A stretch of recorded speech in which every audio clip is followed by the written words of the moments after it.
Much for joining us here today. I'm ScottFarlow, MLC, I'm a member of the New South Wales Parliament in the Upper House, and I'm the Premier's Parliamentary Secretary, and I want to thank you all for coming here today. And I want to thank in particular the Mayor of Strathfield for hosting us today here in the Strathfield Council Town Hall, very historic building, so thank you to the Mayor of Strathfield, Councillor Gulian Vaccari. And I want to particularly thank and introduce you to the Minister for Multiculturalism, the Honourable Ray Williams MP, who is such a tremendous advocate for all of our diverse communities across New South Wales, making sure that in this state we are all about unity, not about division. And that is why we've got so many of you here today representing people from all across our multicultural communities. Of course, here in Strathfield, as the Mayor can attest, we have a community that is one of the most diverse throughout New South Wales. A community with a very significant Chinese population, a community with a very significant Korean population, a very significant Indian population, a very significant Italian population, and a very significant Lebanese population. And it is a community that is incredibly harmonious, where people are attracted to move to, where people want to be, because it is a vibrant community and it is a diverse community. And that is what we in the New South Wales Government are all about standing up for. So I'm going to hand over now to the Minister for Multiculturalism, the Honourable Ray Williams MP, a great advocate for our multicultural communities across the state, to address you before we start in more of a forum of discussion and questions.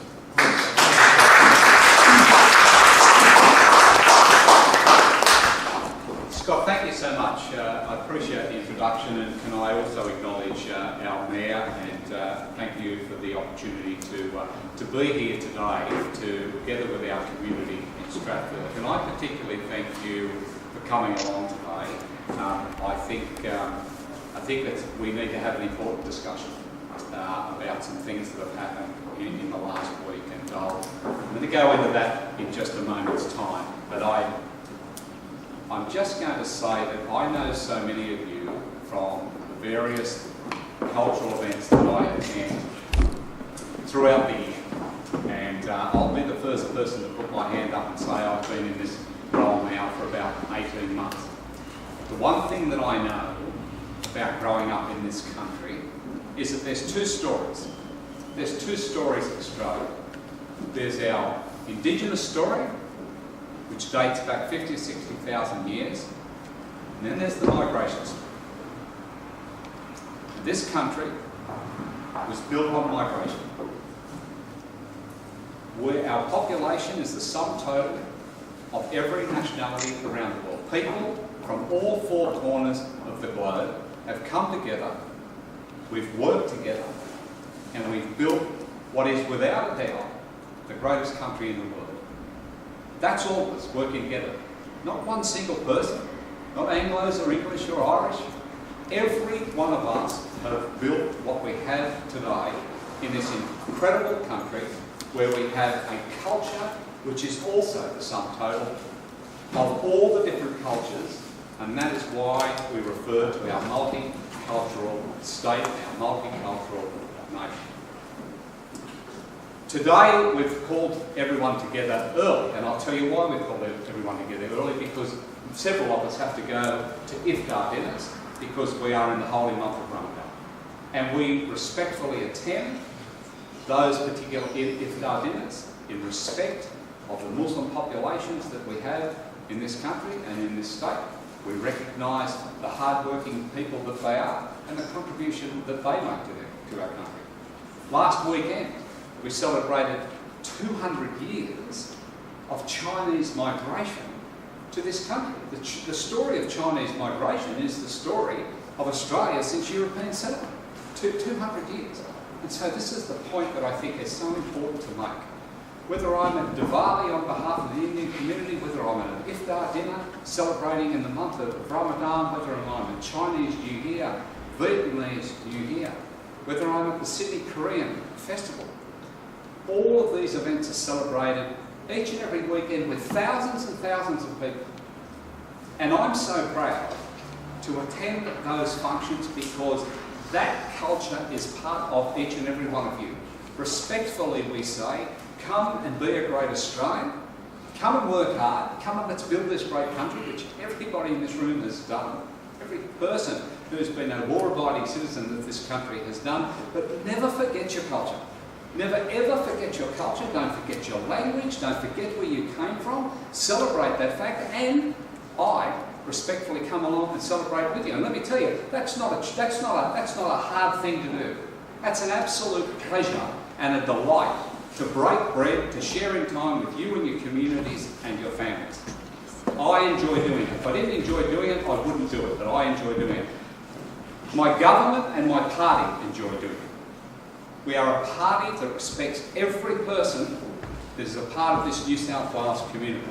And the Premier has asked me to convey that to you in the strongest possible terms today, that we are here to represent and support and work together with every person that is a law-abiding citizen of New South Wales, and not only that, to the many, many people that come to make up our population. You are valued members of our population. Raising your families, building strong communities, being respectful Australians. And the most important thing about our cultural diversity is that we are the most cohesive nation on earth. And I say that, you've heard me say that at every function I attend. Regardless of our diversity, we are the most socially cohesive nation on earth, and that, in essence, is a message for the rest of the world to take on board. You won't find that anywhere else. And it's something that we hold very, very dear and close to our heart. With all of that said,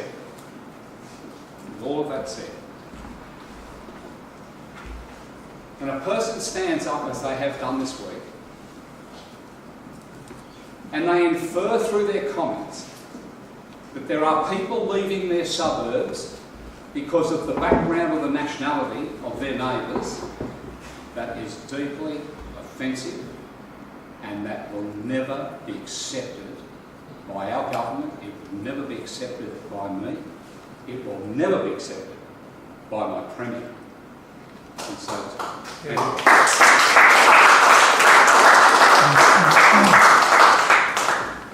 and I just say that I think any person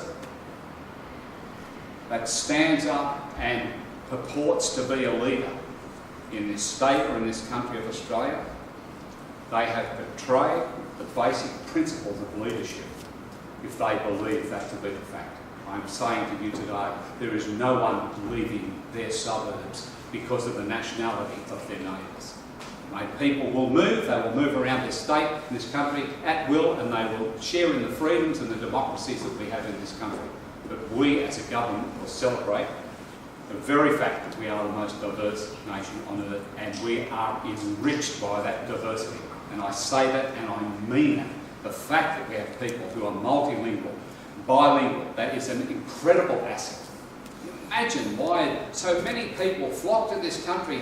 Our tourism is almost worth $40 billion each year to New South Wales. When you talk to your people, to your friends, in your native lands, in your homelands, telling them what a wonderful country is, do you think that encourages them to come here? I can guarantee you it does. So we are absolutely blessed by that diversity. The fact that we can liaise and we can communicate in so many different languages is the reason why we have spent so much money investing in our community language schools. One wonderful way to ensure that our young children maintain those important links to their culture and heritage. We wouldn't do that if we didn't mean it. And we mean it very, very sincerely. And so, I'm not going to say too much more, but I am going to say to you that I am deeply saddened by the comments that have been made by people this week. And I wanted to express to you that we will never stand for it, that we will stand up against that. They are deeply offensive, they are cruel, and as my Premier said, they are hurtful. And to a lady who is the daughter of migrant parents, she has been deeply upset by the comments that have been made. And we've expressed our concerns about that. And I think the person that made those comments really needs to take a long, hard look at himself and why he's made those comments. Today, I just wanted to bring together to see if there is anything that we need to do to support our diverse communities. If there's anything as a government, is there anything that I need to do to support you Is there anything that you would like to share with myself or Scott as representatives of our government? That the one important message is that we respect and we value every person in New South Wales, and we always will.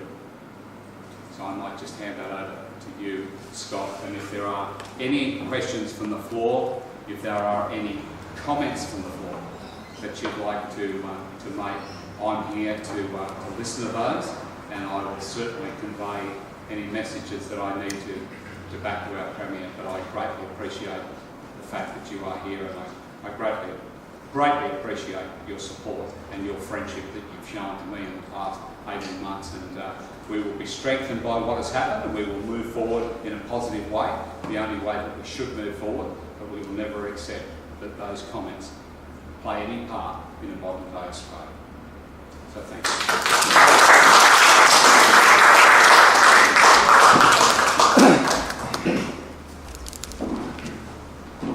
So do we have any questions or comments from the audience at all?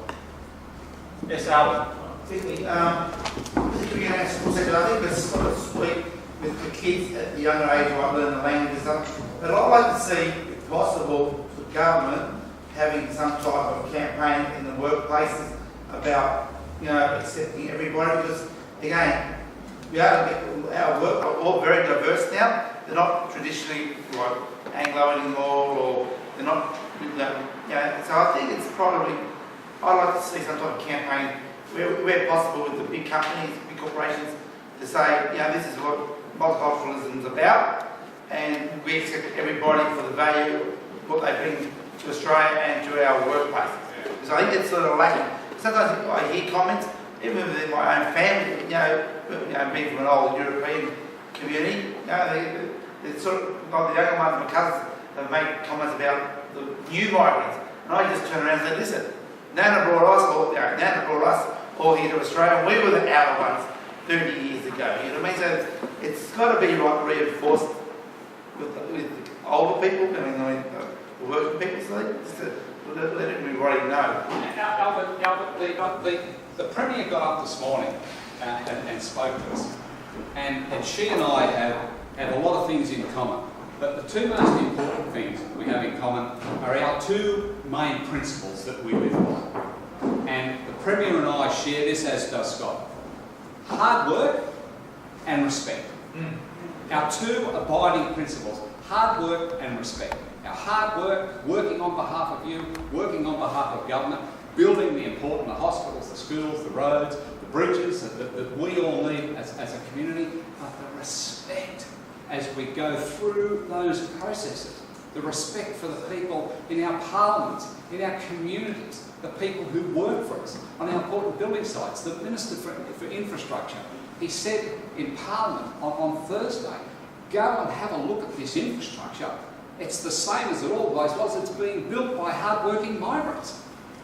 This country was built on the contribution by our migrants, and it still is. We haven't finished. It's a work in progress. But respect above all else, as you say, and that message will always be a part of the role that we play. And I continue to talk about the cohesion. It's not a one-way street. It's not all our side. It needs to be respect by everybody across the board. So it's a great point, a great comment, whether it's in the workplace, whether it's out in the community, whether it's in our schools. And as I often say, it's wonderful that our children, they mix together in schools, attend community language schools, regardless of their background, they can learn a different language, but they gain that great respect. You can influence young minds in the sandpit, as I often say, but respect above all else. So I take that on board. Thank you. Okay, there were a couple of other hands up. Yes, sir, down the front.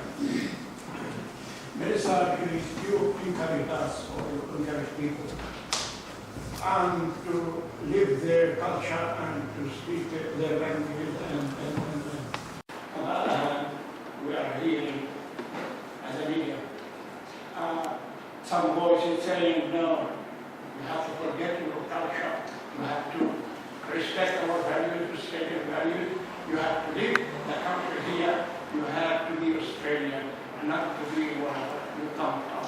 So, between these two voices, how can you?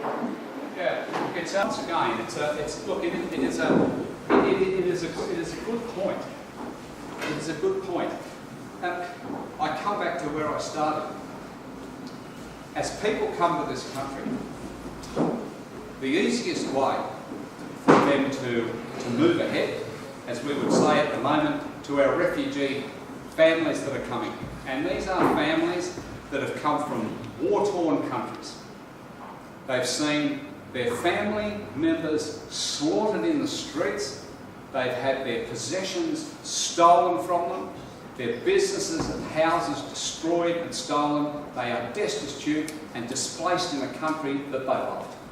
I mean, dreadful. From a war-torn area, the stories that I hear from hundreds of these families from Syria and Iraq are things we will never see, and things that we will never see, God willing, in this country. The atrocities that those people have suffered. And we've invited them to be part of this Australian community. And already they are working, they are contributing, and then turning around after a short period of time and volunteering on behalf of new arrivals that are coming, helping, recognising the great opportunity this country has given them. They're giving back already. It's an incredible gesture in a short space of time. When you look at the backgrounds of some of these people. And learning English, as we all know, is the one surefire method to getting that first foot on the ladder.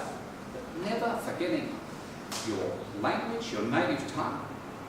Never forgetting your heritage, where you've come from, which is so important to you. I heard in an Italian community the other day from an ambassador who, after leaving Australia, went back to Italy and said, if you want to see old Italians, if you want to see the old Italian culture, go to Australia.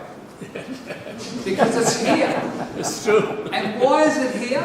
It's like every one of you, because those important aspects of your culture, you stay true. And that's wonderful. You don't want your children or your grandchildren ever to forget where you've come from.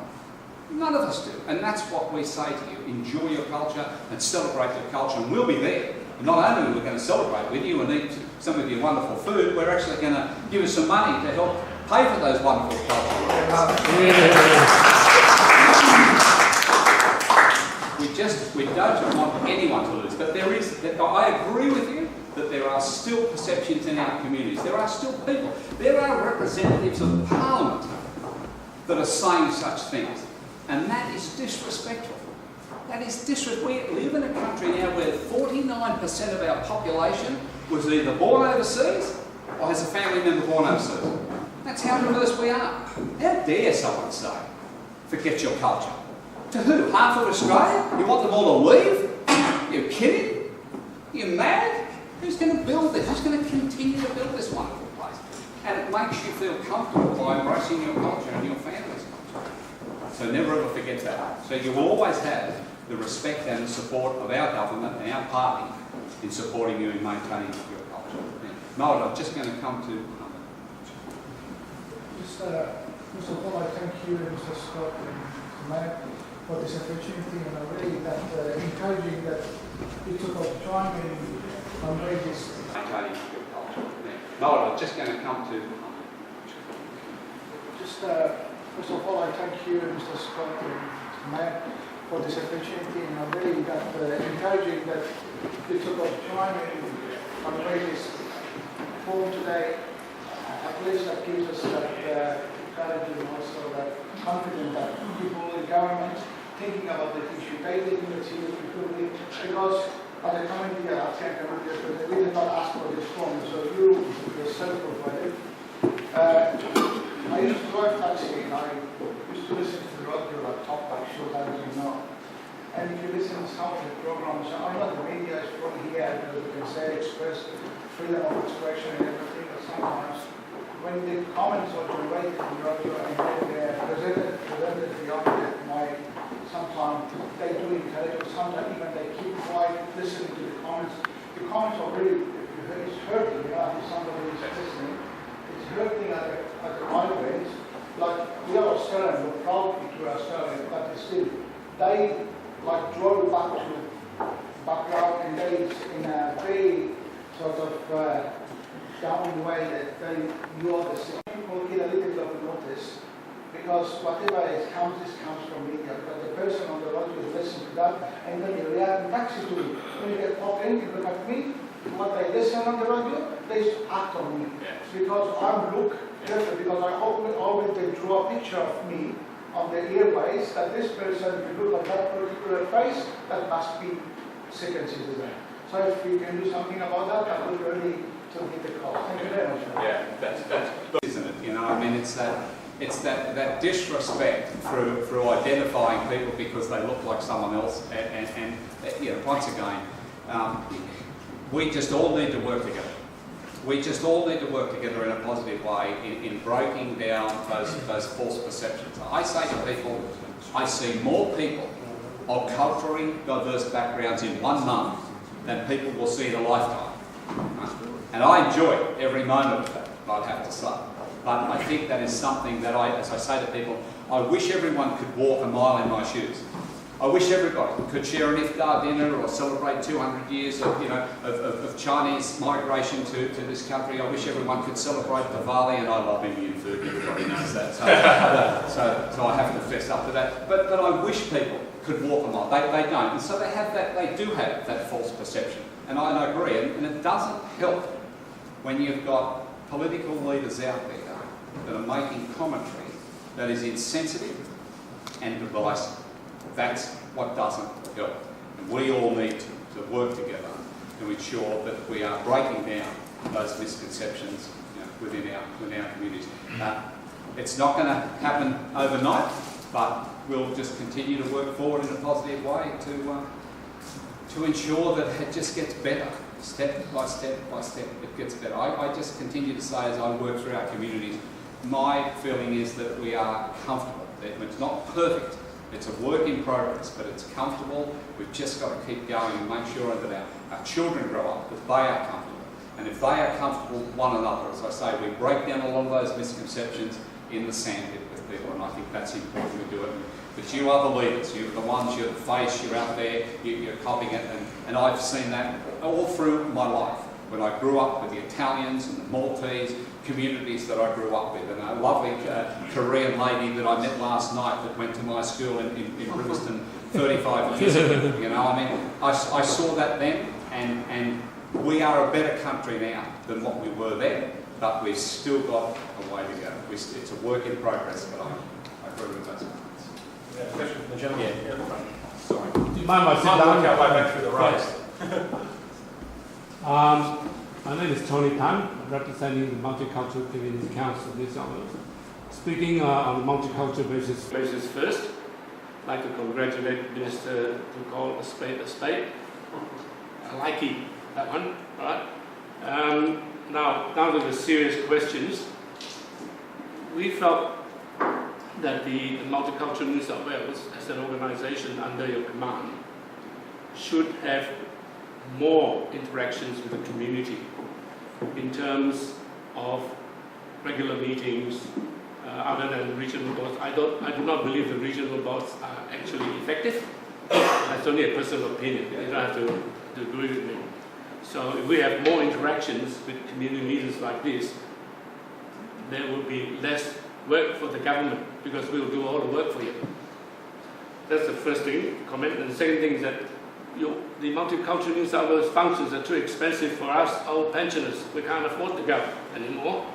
So what about having a freebie site, so where pensioners can actually go to these functions because it costs us a lot of money.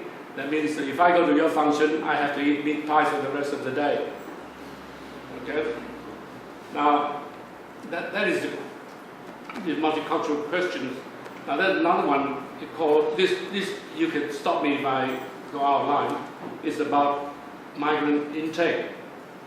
Does the New South Wales Liberal government believe that Australia should reduce its migrant intake or increase its migrant intake or stay the status quo? Now, you don't have to answer me now if you don't want to, that's okay. Premier's had a pretty clear answer on that. Now, the last question is this one is a bit serious. now speaking, I wear another hat, speaking as the national president of the Chinese Community Council.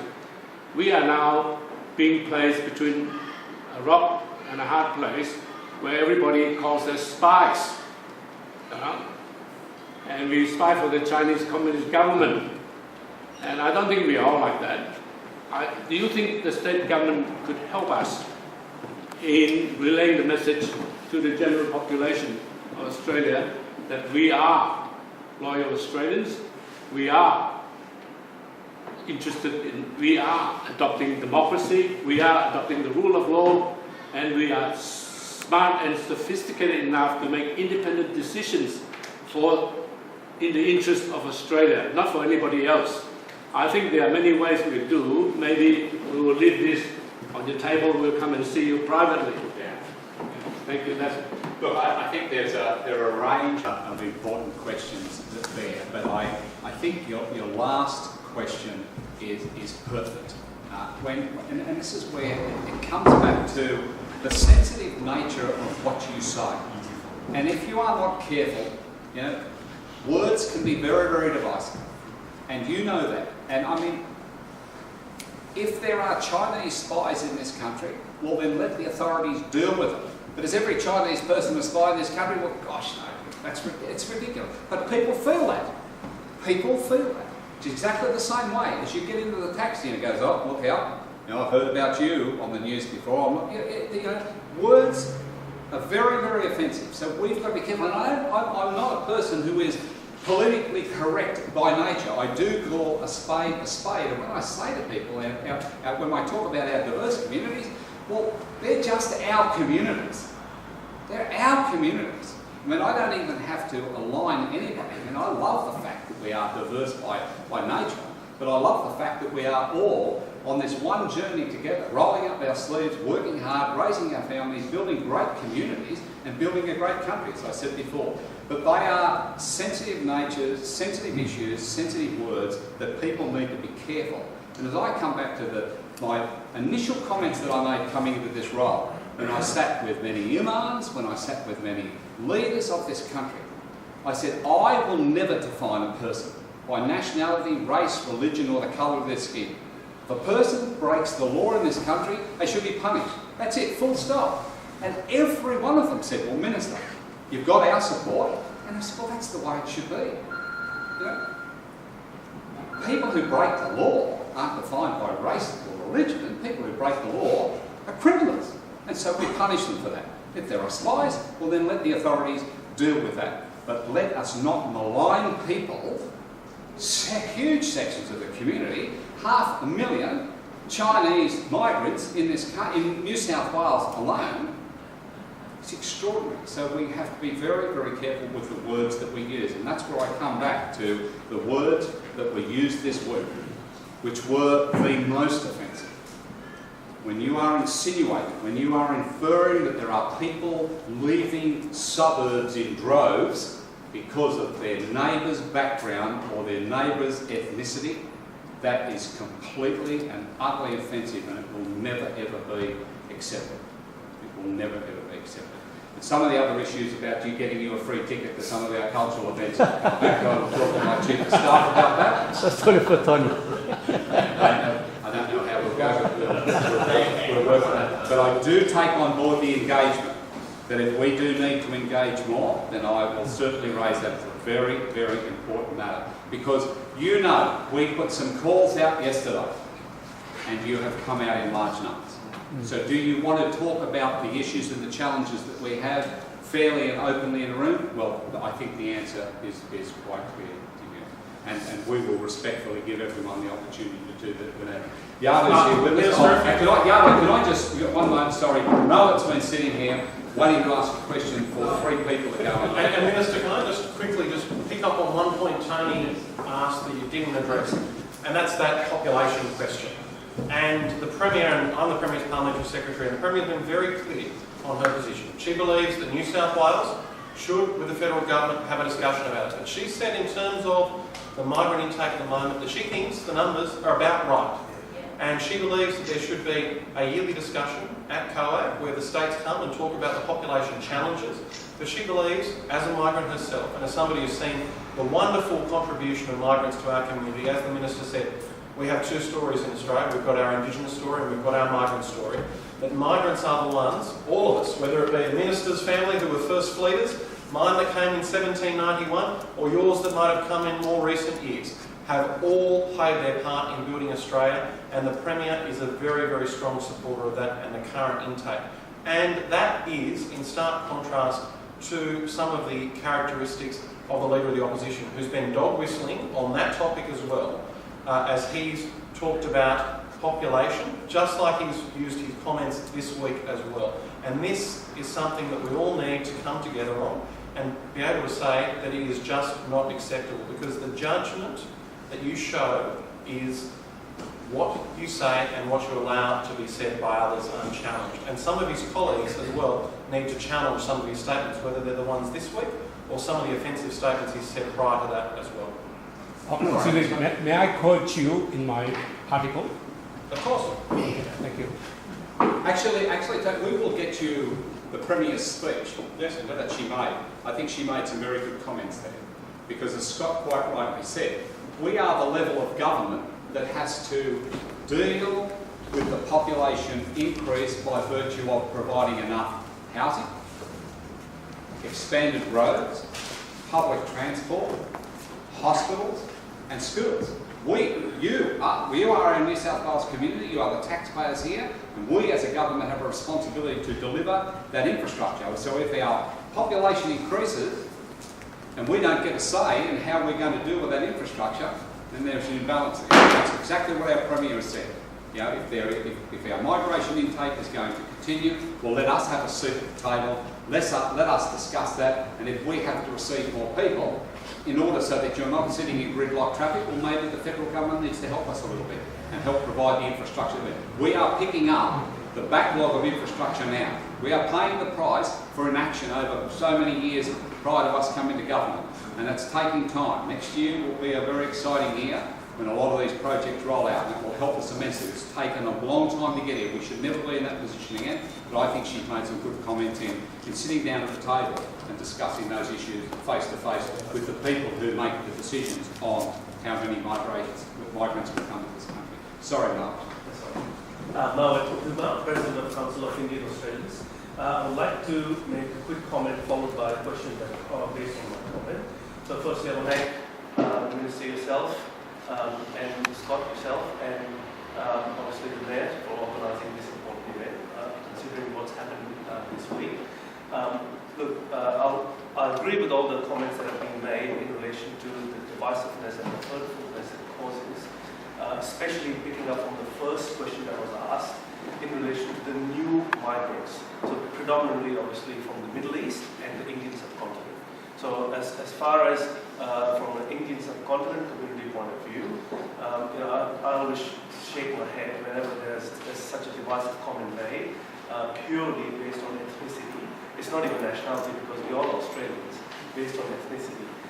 And then all these bigots and rednecks come out of the woodwork with their own interpretation of that, when the problem is something different, which is whether it's infrastructure, whether it's to do with overcrowding, whether it's to do with settlement issues in that regard, and how to better work out how to settle new migrants, and then ethnicity becomes an issue, which is not.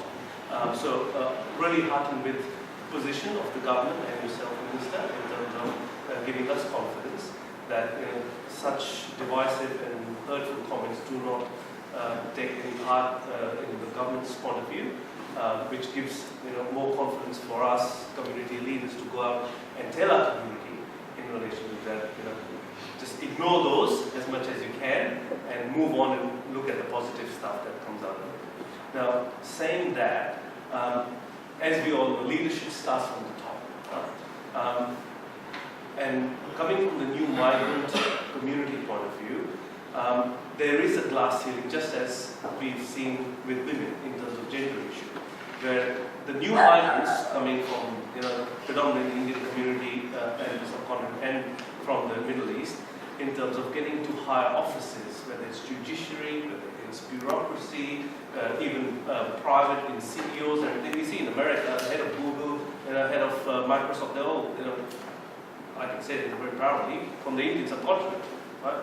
Here, there is a glass ceiling in that regard, and I'm not saying to, and politics, saying, imagine if you had a couple of people from the Middle East and a couple of people from the Indian subcontinent Parliament today, the person who's made those comments would think twice, about respectfully speaking, that should I make a comment like that? Should I think in that way? So, is this something that I can ask the government and the Premier to think about, to lead in terms of leading by example, including those new migrant communities? And I'm not saying that because we are of the same ethnicity, not because of that, but finding people who have got the right talent as well and the right aptitude to do their job in those high offices, to then give confidence to the community at large that these people can also be an integral part in the decision-making process of how we shape our nation. Yeah, no, good comments, Noah. I think if I look across our Parliament, I think that is a broad reflection of the diversity, especially when you look across the New South Wales Parliament. So, and I must say from my experience with the different government departments that we have, there is an extensive amount of diversity there. But that is true, and I think that grows, doesn't it, with the community. I mean, ultimately, people migrant families will raise their children. They always have strong emphasis on education. They will educate their children, and if you look around now, if you look into our hospitals, if you look into our education departments, you have a look at the diverse background of those people. Highly intelligent, well-educated people. It truly is a reflection. But is there more to come? Absolutely. Is there more work to be done? Absolutely. And it's about being a completely inclusive society as well. And no one knows that more than the Minister for Disability, trust me. So, being inclusive means right across our entire country. And Mike, I might just pick up on that as well.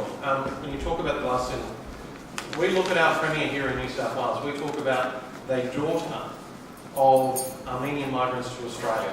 When you talk about somebody, and you talk about those communities that are affected by these comments and the government's response, well, you can see the government has been completely united in denouncing the comments of the Leader of the Opposition and his kind and brand of politics on this. And for the Premier, as the Minister said before, the Premier herself is a daughter of somebody born in Syria.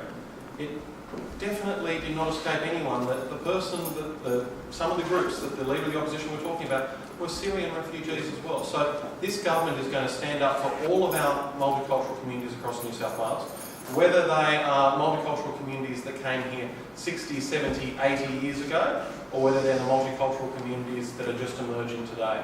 And that is a very clear message from this government. It's a very clear message from this Minister. And if we look at people in leadership, the Minister, of course, won't talk of his own staff, but I'll point to the back of the room. The Minister's Chief of Staff is somebody from the Indian subcontinent as well. And in government, as the Minister... He's running my office, mate. I'm telling you. He's making big decisions. And let me tell you, when it comes to this government and it comes to the approach of everyone across government, it's not something that, and I loved your comments, because we're talking about ethnicity here, because we're all Australian. It's not something that's defined on ethnicity, it's defined on the character and the quality of the candidate, and that's the way that our government approaches things, and especially led by this Minister here. Thank you. Yeah.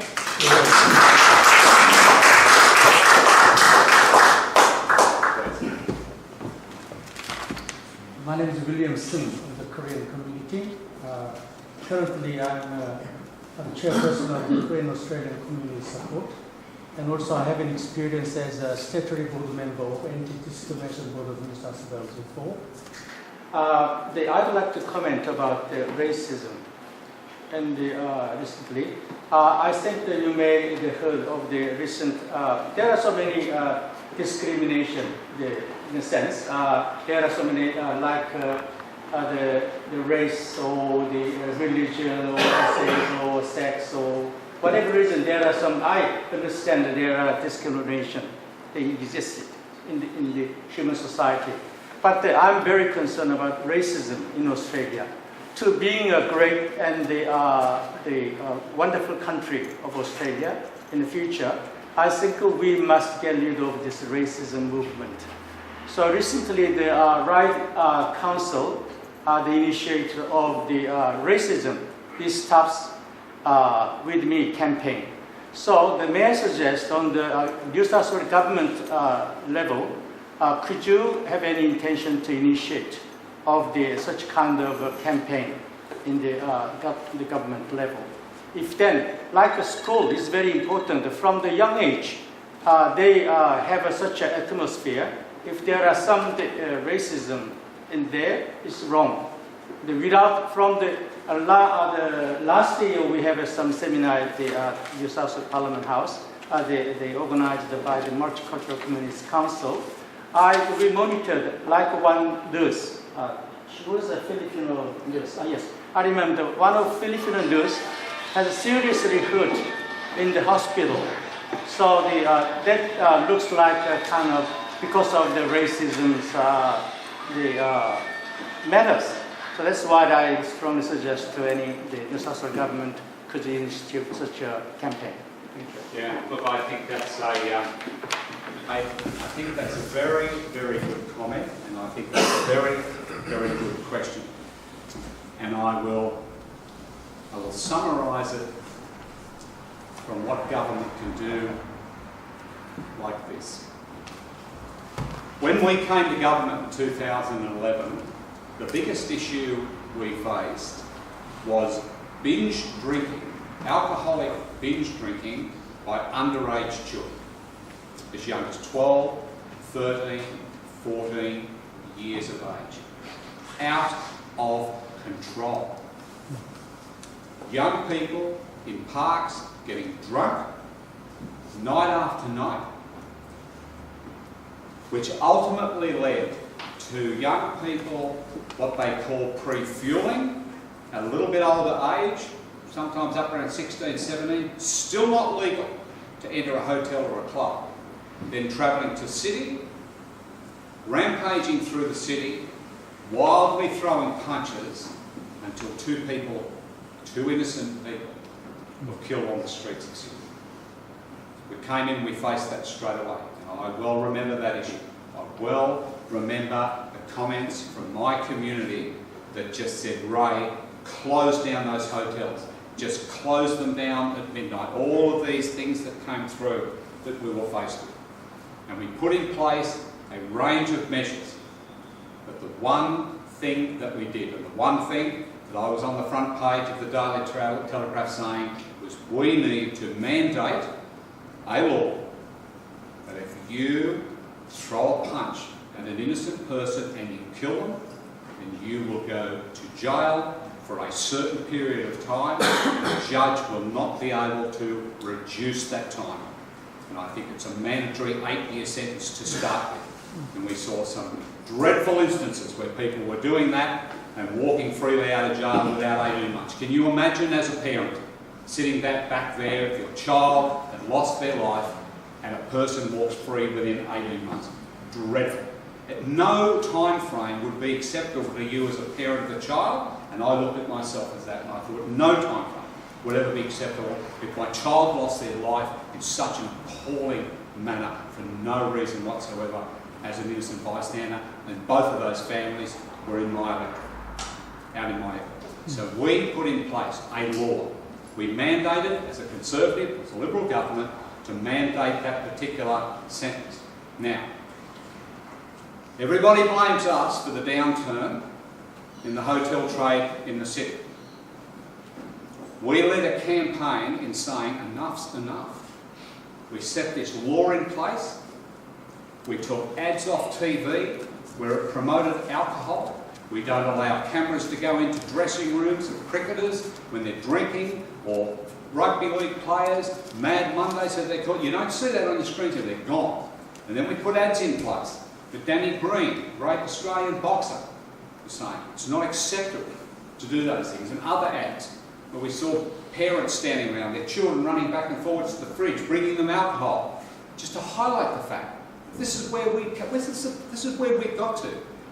as a community. And through that campaign, there was a downturn. There was a downturn in the trade across the city because we struck fear into the hearts of people. A clear message.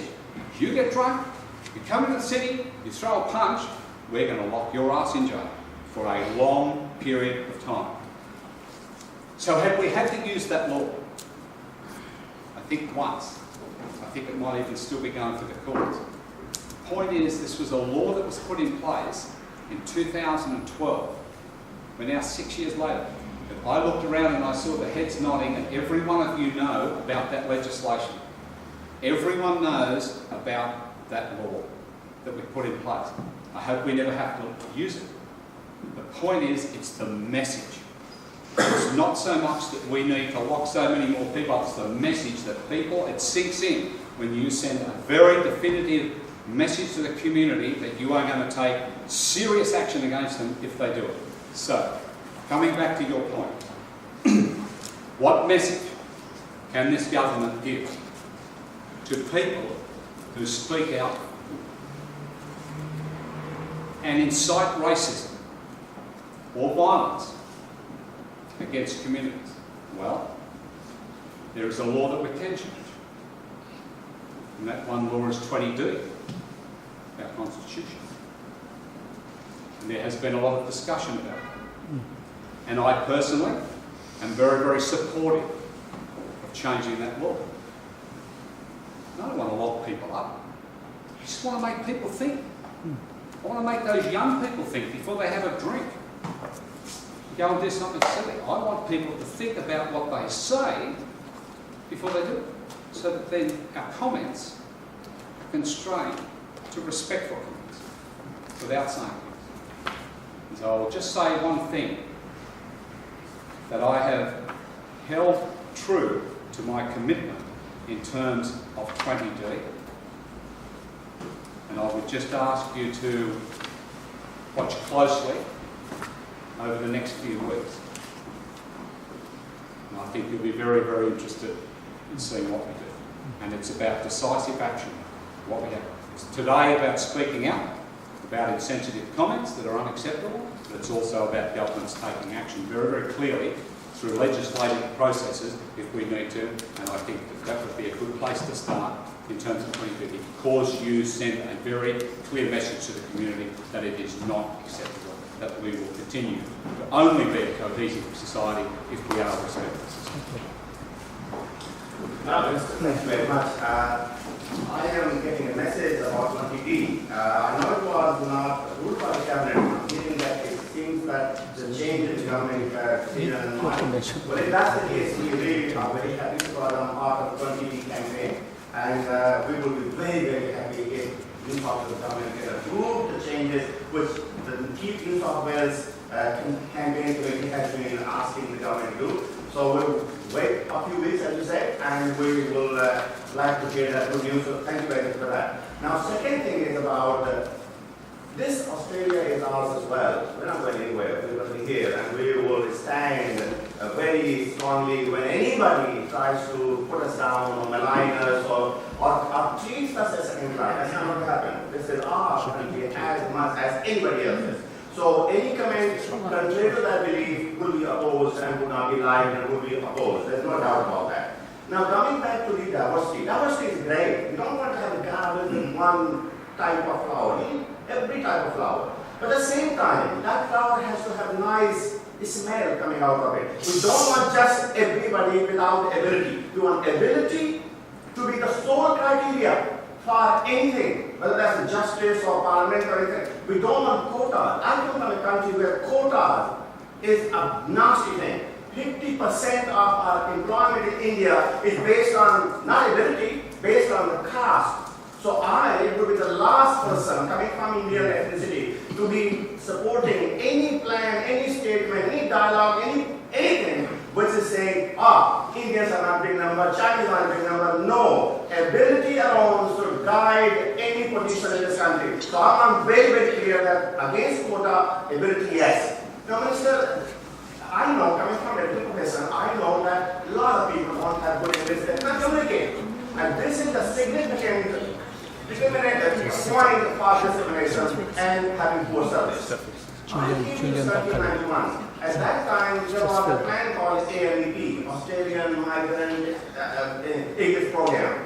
That program was very good. We used to pay some money, $2,000 something like that, and our family members who didn't have English were able to learn English. Now, this has been dismissed or finished. Minister, a lot of people, particularly the spouses, the family members, don't have good English. Is there anything as part of your portfolio, part of the government, can anything be done to bring some mechanism to help people to learn English, communication skills so that they can integrate when you are in this country? That would be my question. Thank you. Thanks, Yadu. Yadu's never been backward in coming forward with a few comments, but I do appreciate them. A couple of points there. In terms of the English language, never have there been more resources that we are currently providing both at the state and the federal government, especially on behalf of our Syrian and Iraqi refugees. So Professor Shergold is running that program at the moment. We all know that there are extended programs outside within our communities if they are there. Local government knows where they are. We all share in that role of ensuring that those resources are there. But the processes in place at the moment, especially in those communities, are really paying dividends. And you are seeing people grasp the language. Children are so resilient. They certainly grasp their language much quicker than their parents do, but their parents are going very, very well. And as I said before, there are thousands and thousands of jobs that have been provided in those communities because we are very, very fortunate in New South Wales with a low unemployment rate, and so jobs are much easier to ascertain and access at this point in time. The question in relation to quotas, I don't think it was a question of quota, Yadu.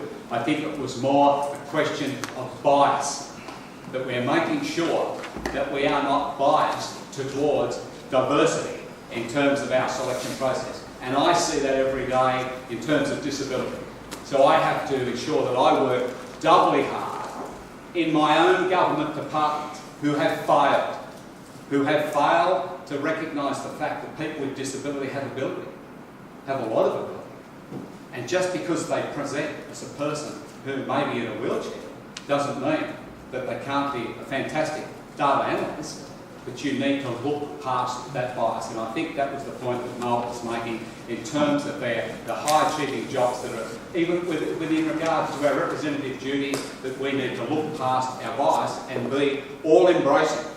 And correctly, as you say, everything should be based on ability and merit, but let's ensure that we are being respectful and that we are not biasing people unnecessarily.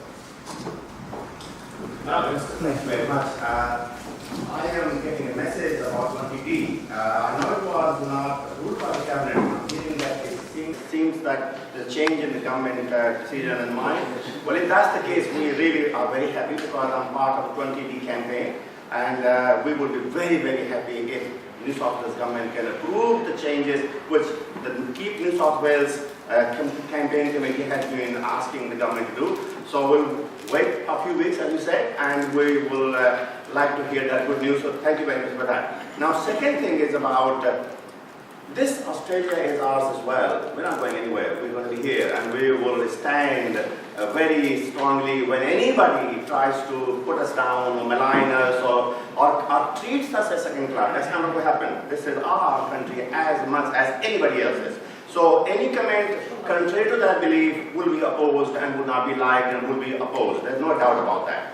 Now coming back to the diversity. Diversity is great. You don't want to have a garden with one type of flower. You need every type of flower. But at the same time, that flower has to have a nice smell coming out of it. We don't want just everybody without the ability. We want ability to be the sole criteria for anything, whether that's justice or parliament or anything. We don't want quotas. I come from a country where quotas is a nasty thing. 50% of our employment in India is based on not ability, based on the caste. So I would be the last person coming from Indian ethnicity to be supporting any plan, any statement, any dialogue, anything which is saying, Indians are not a big number, Chinese are not a big number. No, ability alone should guide any position in this country. So I'm very, very clear that against quota, ability, yes. Now, Minister, I know, coming from medical profession, I know that a lot of people don't have good English, they can't communicate.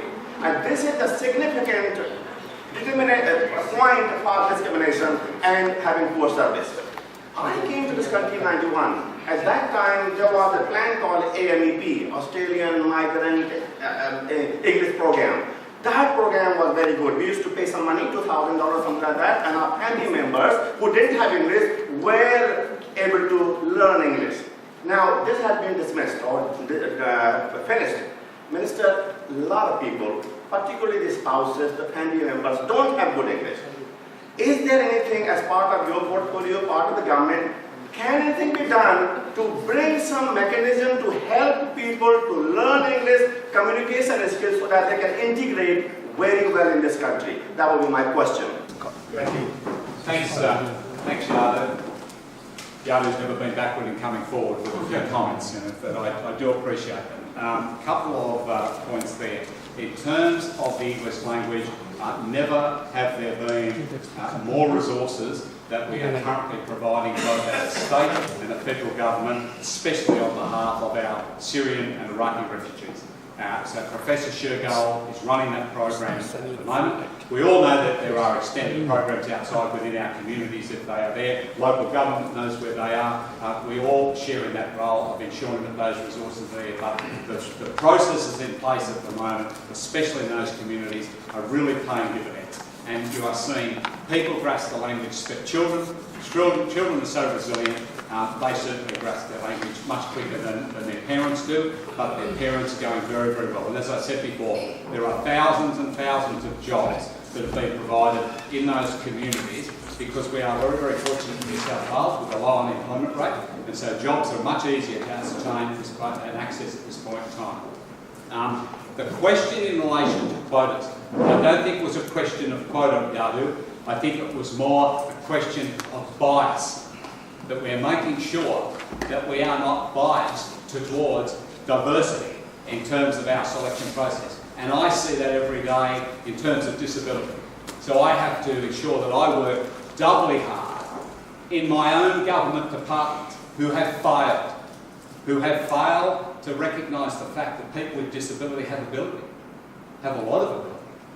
And just because they present as a person who may be in a wheelchair doesn't mean that they can't be a fantastic data analyst, but you need to look past that bias. And I think that was the point that Noel was making in terms of the high-achieving jobs that are, even within regards to our representative duties, that we need to look past our bias and be all-embracing.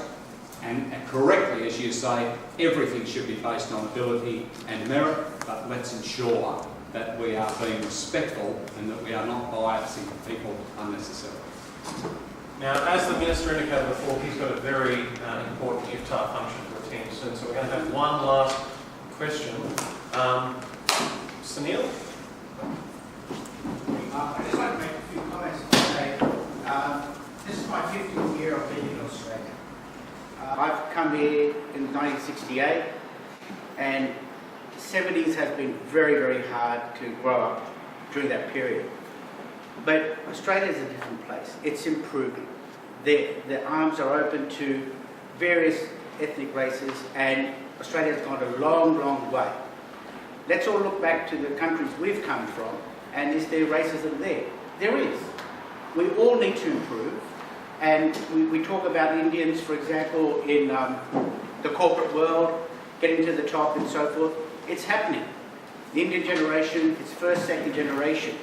When we compare it to the US, it's third, fourth generation. They're way ahead. So we're coming through. You look at the Australian cricket team. There are people from Pakistani backgrounds, Indian backgrounds. It's coming through. In Parliament, Rom's there. Opposition, they've got someone there as well. It is coming through. And I was personally very, very disappointed with the opposition leader's comments earlier this week. And that's yesteryear. We don't want that kind of mentality creeping in into Parliament, into the corporate world, if leaders have that belief.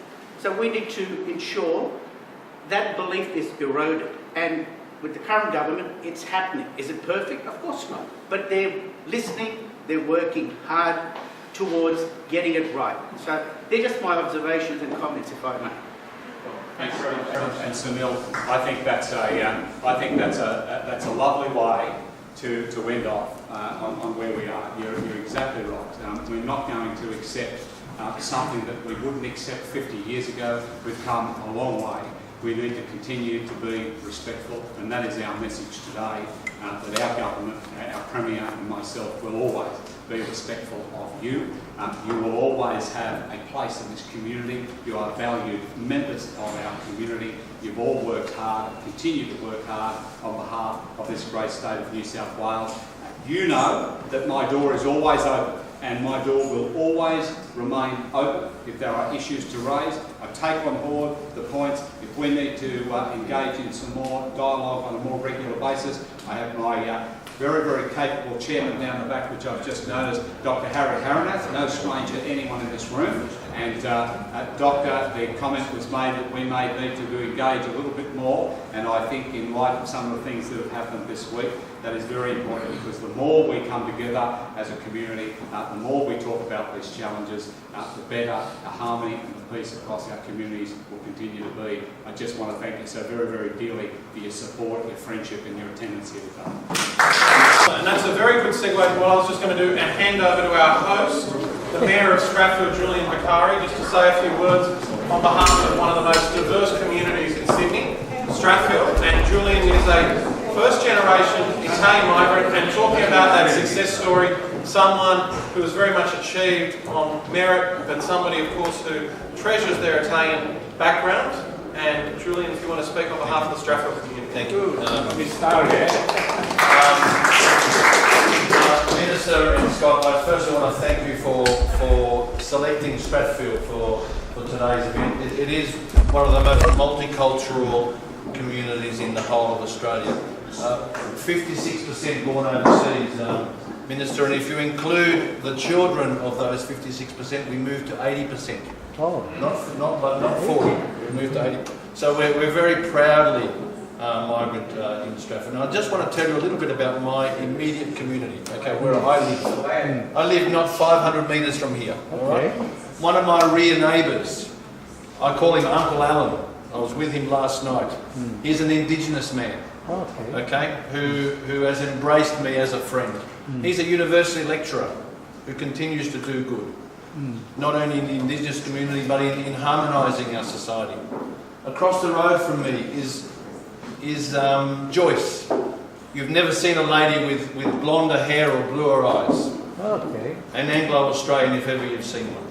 Her neighbour, Irene, an elderly dentist, who's a widow and who is from East Germany. And on the other side, some recently arrived Chinese migrants who are very quickly establishing themselves. And then my neighbour to one side, Joe and Anna, who are Croatian Australians. Okay, so there is 5 or 6 different cultures there. My own culture, Italian. We all live in absolute harmony. You know, my wife said to me the other day, "I haven't heard from Joyce for a while. I'll go and knock on her door and just see how she is." Sure enough, Joyce was okay, but she was busy. She was out playing golf and okay. Last year, my house was broken into. I was out, and my daughters were in. My neighbours popped in to look after my daughters until I got home. You know, when Irene goes away, we put her rubbish bins out, okay? Because we're a culture. We are blind to where we have come from. It doesn't matter to us. It doesn't matter. We're all there to help each other. As far as the comment that was made about people from ethnic backgrounds not entering public life, I'll tell you why. I can tell you why. Because when my parents came in the 1950s as economic refugees from Europe, they couldn't allow themselves to enter public life because they were both working 2 jobs. They were both learning the English language. They were both putting their children through school. And then what happens is that the next generation, which is my generation, and then my children are the ones that more than make up for that by getting educated and by getting out there and carrying the voice that Australia is a country of migrants, and of course our Indigenous, our uncle Allens, who are everywhere and who are helping us to harmonise our country. So I just want to thank again Minister Scott for selecting. I'm truly proud that you selected Strathfield today. I want to thank you, and I actually want to thank all of you, ladies and gentlemen. Please carry the voices that Strathfield, Sydney, New South Wales, Australia is actually a very, very harmonious country. Okay, thank you.